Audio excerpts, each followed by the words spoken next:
Laptop में जिस आपको BMW चाहिए, आप अपने फ़ोन में BMW लगा लो, आप अपने लैपटॉप का स्क्रीन बना लो, उसमें आप BMW लगा लो। आप घर में जा रहे हो, आप एक वेस्ट की डायरेक्शन होती है, बहुत इंपॉर्टेंट डायरेक्शन है west is all about opportunity. जो अपॉर्चुनिटी जो आप चाहते हो जीवन में, वेस्ट की वॉल पे चिपका दो घर में, बस वो आप उसको फील कर पाओगे, वो आपको बहुत जल्दी यूनिवर्स देना शुरू कर देगा। बट आपको एक और मैं बात बता दूं, किसी ने पॉडकास्ट में वो कॉन्वेलेक्सा वाला एक टॉपिक आया था कि कॉन्वेलेक्सा, तो लोग बोलेंगे कि मैडम मैंने तो वॉलपेपर में लगा ली BMW, मुझे मिल तो रही नहीं है, 43 डेज हो गए।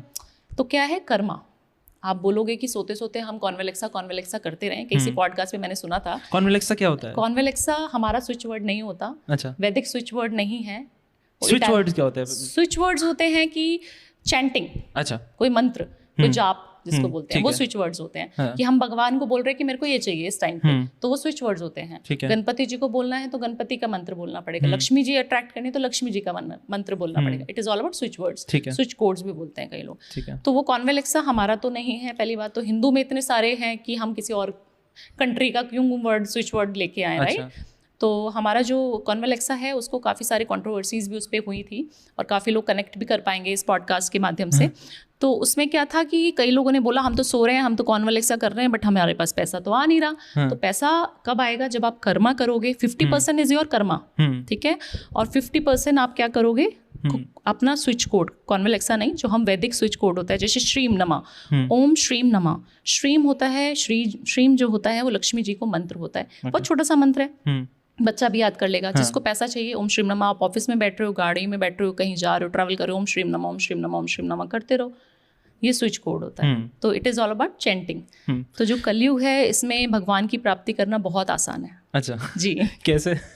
क्योंकि आप देखेंगे कि पुराने ज़माने में जो हमारे शास्त्रों में लिखा है, या जो हमारी नानी दादी हमें कहानियाँ सुनाती थी कि तपस्या करते थे ऋषि मुनि, है ना, और भगवान शिव की प्राप्ति के लिए रावण ने इतनी घोर तपस्या करी थी। और कितने लोग हैं जो पूरा यज्ञ में बैठे रहते थे, तपस्या मंत्र जाप में बैठे रहते थे, घंटों घंटों सालों सालों उन्होंने तपस्या। आजकल आप देखेंगे आपको कुछ भी चाहिए, आप सिर्फ 4 बजे का जो ब्रह्म मुहूर्त होता है ना, उस टाइम पे उठ जाइए, कब कुछ भी चीज़ मैनिफेस्ट कर लो उस टाइम पे उठ के, और सूर्य को जल चढ़ा दो, सूर्य देव को 6 बजे से पहले। कई लोग ये गलती भी करते कि उठ गए 9 बजे उठ गए जी सूर्य को, उस टाइम पे सूर्य को रूप देखिए आप कैसा होता है, बिल्कुल अपने प्रचंड रूप में होते हैं ना, बिल्कुल एग्रेशन आ जाएगा अगर आप उस टाइम सूर्य को जल चढ़ाएंगे। सूर्य को जल चढ़ाओ 6 बजे चढ़ाओ, 6 बजे के बाद नहीं चढ़ा सकते, ठीक है।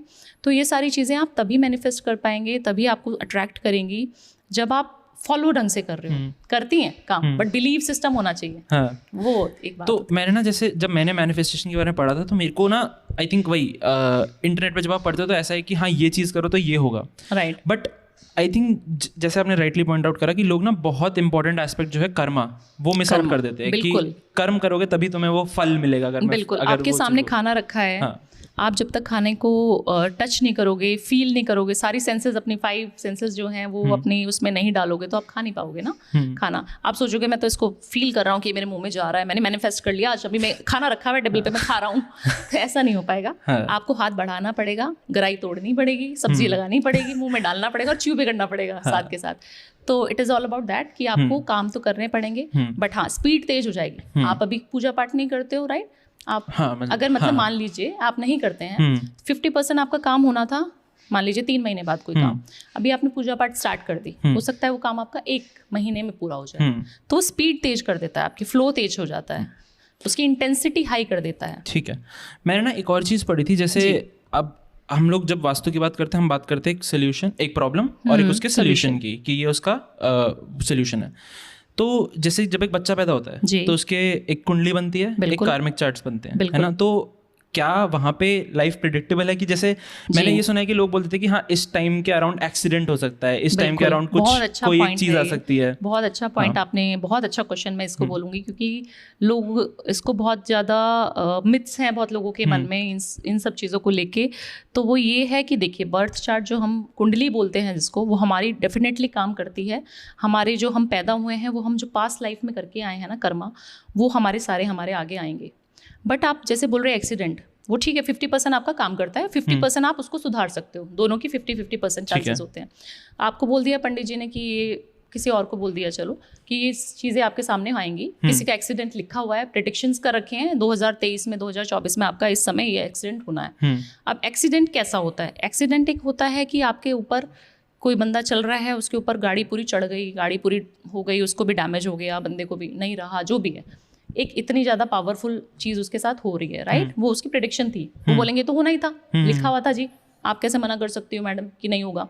एक होता है कि आपको गाड़ी चल रही है, आपकी साइड से कोई बाईपास करके चला गया, थोड़ा सा आपका स्क्रैच आ गया, गाड़ी में डेंट आ गया, चले गया, आपको तो कुछ नहीं हुआ ना, या हो गया थोड़ा सा चोट लग गई, पैर में हल्का सा लग गया, हाथ में खरोच आ गई, कुछ हो गया, तो एक्सीडेंट तो होना था, लिखा था क्योंकि चार्ट में, बर्थ चार्ट में, बट हुआ कितनी इंटेंसिटी के साथ, कितनी आपको उसने डैमेज किया, आपकी गाड़ी को, आपके रिसोर्सेज को कितना हार्म किया, तो वो उसकी इंटेंसिटी को कम कर देता है अगर आप उसकी रेमेडीज साथ के साथ करते रहो। और आपको पता है कि आपकी कुंडली में लिखा है होना है, पर आप उसको टाल नहीं सकते हो। सिर्फ और सिर्फ मृत्यु है जो लिखी है तब होगी, उसको कोई नहीं टाल सकता। बट जो छोटे छोटे इंसिडेंट्स हमारे साथ होते रहते हैं, एक्सीडेंट हो गया, कोई चीज़ लॉसेज हो गए, कोई अच्छी चीज़ होने वाली है, तो उसकी पावर्स को बढ़ा भी सकते हो और घटा भी सकते हो आप, एस्ट्रोलॉजी के थ्रू भी और वास्तु के थ्रू भी। जी, डिफरेंस क्या है एस्ट्रोलॉजी और वास्तु में? एस्ट्रोलॉजी जैसे हमारी कुंडली बन के आई, वो एस्ट्रोलॉजी है। हम आपको प्रेडिक्शंस बता देते हैं, जितने भी एस्ट्रोलॉजर्स हैं वो सारे आपको प्रिडिक्ट कर देते हैं कि इस साल, इस महीने, इस तारीख को आपको ये सब चीज़ें होंगी, ये लाइफ आपकी होगी, लव लाइफ ऐसी होगी। वास्तु में ऐसा कुछ प्रेडिक्शंस नहीं होती कि आपके साथ क्या हुआ है। वास्तु में is all about placement of the things, okay, right direction में क्या चीज़ राइट रखी है कि नहीं रखी है, वो वास्तु होता है। वास्तु जितने भी घर का वास्तु अगर